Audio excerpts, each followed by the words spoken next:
Chebryte, kalbant apie neištikimybę.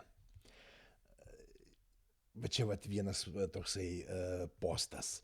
Naujų naktį sužinojau, kad draugas išdavinėja su kita. Žiūrėkit, jis draugas, ne sutuoktinis, ne vyras, jis draugas. Kaip jis gali išdavinėti su kita? Na, jisai draugas, jisai permiegojo su kita, tai tu turi labai aišku ženklą, toks jis tau ir draugas.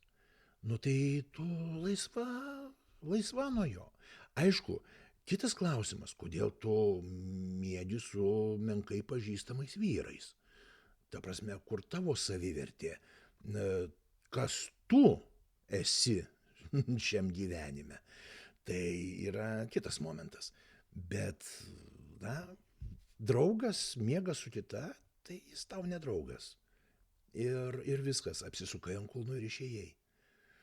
Ir susirandi tą, su kuriuo miegot pradėsi santuokoje, ir va tada bus kiti reikalai.